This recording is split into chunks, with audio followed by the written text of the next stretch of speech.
I learned forever ago in covering this football team that the GM is always going to say that he might trade up, that he might trade down. But this sounded a little different. Good morning to you.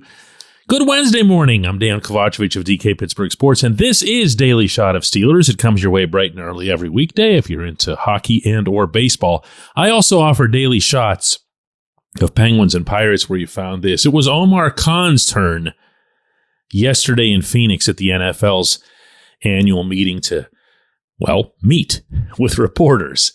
And it was the first time Omar, like Mike Tomlin, like others, had communicated really with the outside world in a while.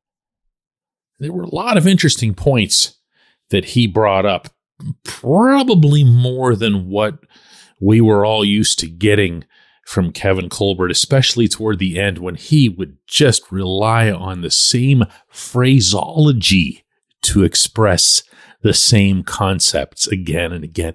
The amazing part about Kevin, though, was that every time he would do it, every year he would do it, he would say it in a tone as if he had just thought of it, like right on the spot. So with the new guy at the helm, and with the new guy expressing palpable excitement about this draft, it just had a different feel to it, and I found it kind of interesting. Here's the part that I'm referencing, though. Listen to this carefully. This is a really good draft. I'm very fortunate. My first draft is really good. So I love the idea of having a lot of picks, but there's not all options are on the table. Obviously, if there's an opportunity to trade up to get a player that we think can be an impact player and can help us right away, or be a good long time Steeler, we're gonna evaluate it. But all options are on the table. Okay, see, it's one thing to say I'm excited about the draft. We're excited about this draft. Again, very much something that you hear from all 32 teams, and you've heard it from the Steelers for years, even when everyone knew the draft class stunk. Fine. But he says, I'm excited to have this draft class in my first year as GM. Well, guess why? He's kind of putting himself on the spot there. He's saying, basically, I had better get it done. The onus is on me as the general manager, not Andy Weidel, not any of the scouts, not Mike Tomlin, not anybody. The onus is on me as the GM to make the most of this class. And I feel because of the quality of this class, there's a better chance of that happening than not. I like that. That's cool. You know what I liked even more? A little bit of brashness there about the move up. He didn't put it in the same words that Kevin used to. He put it in a term that said, and you heard this yourself, if there's a player that we really want, if there's somebody up there and it looks like we have to go get him, we'll go get him. Now, again, you can take that whichever way you want. You can say, oh, come on, man. They say this all the time, whatever else. Or you can picture to yourself a scenario in which, let's say the son of Joey Porter was available and they value him at some higher level, not because he's Peasy's kid, but because they know him really well. They see something in him that they feel could become special at the corner position. And, by the way, they went and signed Patrick Peterson, then told Peterson, as Tomlin acknowledged at these meetings, that there's a chance that, they could play around with moving him around to some different positions, including safety, as happens to a lot of older corners, and Peterson is 34. What can you expect at Point Park University in downtown Pittsburgh? Respect, rigor, relevance. That's the Point Park Pledge. You'll be treated with respect while being challenged and supported academically to graduate with career-ready, relevant skills. Visit pointpark.edu to learn more. So what happens then? Okay, you get somebody to play corner and you put them under Peterson's wing as part of that secondary. Let's put it this way. What Omar said yesterday, allowed for the feel, I think for the first time since he's been in his position, that, okay, yeah, this is something of a new era here. Just because Tomlin is still the head coach and a bunch of other names are familiar, particularly that of the offensive coordinator, doesn't mean that things aren't different. And now, of course, the real fun comes in watching Omar and everybody else under him, but Omar is very clearly in control, which is something else, by the way, that I had expressed some skepticism about. And now where's he going to take it? If this draft class is of the quality that he's talking about, and by the way, that's something that's pretty much universal consensus, certainly with a handful of positions. What can he do to put his touch on it? Not to let his ego run wild or whatever else here, but you can tell from listening to him that it's at least part of his mindset. Remember, I'm going to keep reminding you guys of this.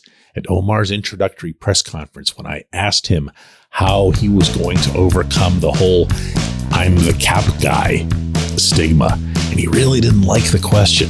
He wants to show everyone that he can GM. This is really his first moment. When we come back, J1Q.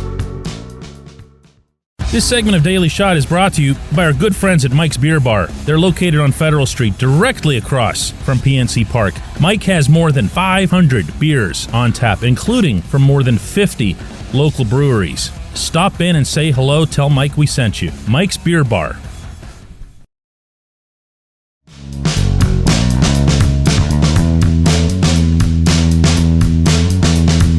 Today's J1Q comes from Peter, who says, DK, with the new flexing to Thursday games on the NFL schedule, does that change roster construction for teams, especially older ones? For instance, keeping more defensive linemen than normal because of the risk of short notice of a short week. I don't think you're going to see roster construction affected. I do think you'll see roster management affected. And by that, I mean who you make active or inactive for a given Thursday game. But I really don't think it's going to be excessive. I see what you're saying, referring specifically to the D-line, because those guys, your extras that you have on the D-line, are not often out there on main roles on special teams. So that person just basically sits there on the sideline holding a helmet the whole time. At the same time, you need them, you know? How many do you need? That's the question. I've got to say, though, in general, that Thursday thing has kind of slipped under the radar, I feel like, in the football world compared to a lot of the other news that's been generated out of Phoenix. The schedule, the idea that you can just drop a Thursday game on a team's head, I am so vehemently opposed to this. And I say that based not on anything that I'd feel personally, but based on what I've heard from the players over the years. First off, to be very clear, 100 out of 100 members of the NFL Players Association hates the Thursday games. They don't mind the paycheck that comes with having a 17th game, but they hate the Thursday games within that. Why? It's obvious. There isn't a recovery period. Anybody who's been to even an ordinary gym in any walk of life will tell you that there's a gymnasium and then there's a recovery area. There's a reason for that. The body needs time to heal from stretching out all that muscle and sinewy tissue, and of course to heal from the actual injuries that are incurred as well. And it doesn't get it. And as a result, you will see, and this has been data proven, you will see players get hurt on Thursday night in ways that you will not see on any other day of the week. And I just, for what? For what? It's just not that big a deal to have football on a Thursday night. You still, after all these years of having it, never hear people say, oh yeah, who's the Thursday night matchup?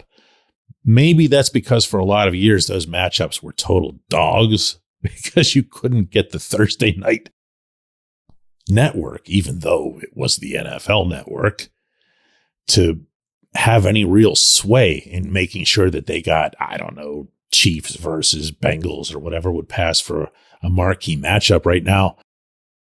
But it still means nothing, or very little anyway. And I don't know. I do understand if you're running the NFL and you're doing it in a way that is completely oblivious to all outside circumstances, you would have all 16 games when you have the max schedule. All 16 games that are played that week would be spread apart so that a person could theoretically sit there and watch all 16, okay? But it's not possible, and it's not practical. And there are not just travel and everything else considerations to weigh, but the health, And also, how about the fans? 40% of the Steelers season ticket base doesn't live anywhere near Western Pennsylvania. They got to book flights. You know who you are if you're listening to this show. You're probably one of them. How are you going to book a flight to Pittsburgh and then find out, they just flexed the game to a Thursday? Come on. Yuck. Anyway, I appreciate the question. I appreciate everybody listening to Daily Shot of Steelers. We'll do another one of these tomorrow.